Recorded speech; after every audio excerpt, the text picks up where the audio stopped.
استديار كيباواي كي زنديل قلمنا ماموستا جدعان دمات باش به صالاتني نوجي بيروز به ماموستا لسر آستي هندر و لسر آستي دروه هناكو انا کسی ده سال 2016 ده و چیش بو ملت کرد لروج آوای کردستان کریه اما وقت دراپورا وده هاتی عبرینها تشتید هندرو ده چه بونا سال 2016 جمهور اجتماعی کردی سر زیده آستکه کار کرد ده هندرو ده چالاکی پیکانین گرابه برچیبونه پیکانین سور بو سر داخواز مافی ملت خوا پاراستنا آرامی دبر کردی دا یک ریزی و یک هلوستا کردی ببه یک و داخوازا کردی یک به اوا دهندرو دولو بوش در بسر استا دیپلوماسی گلک دورا گریا گلک دولتا وزارت خارجی دیتن قنصلی و سفارت دیتن قضیه کردی شاوا بچرنگی بگهینه وانا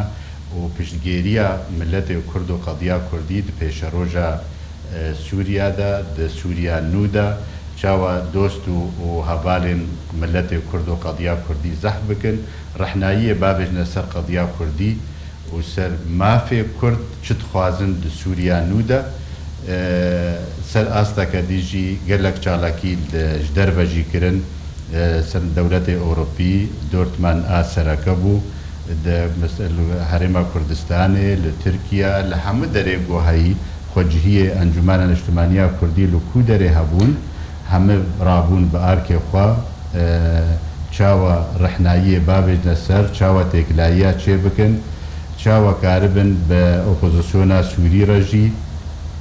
سراست بکن او ریکفتنا گودنا موادا هی پیمان گودنا مو و ائتلافا سوری ده هی دوی جیب به دوی هر جواتا که هی و هوالی موک انجمن اجتماعی کردی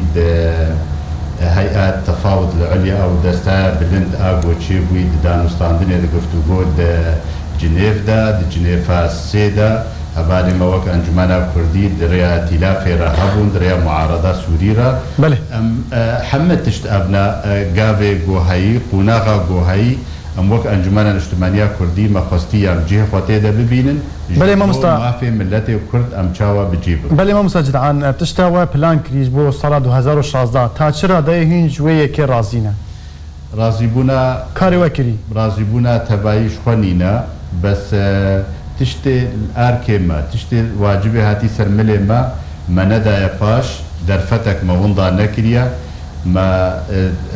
جهه لازم ما جهانديا بلغي خوا كغاتي خوا داخوازي خوا رحناي چاوا بابج نسر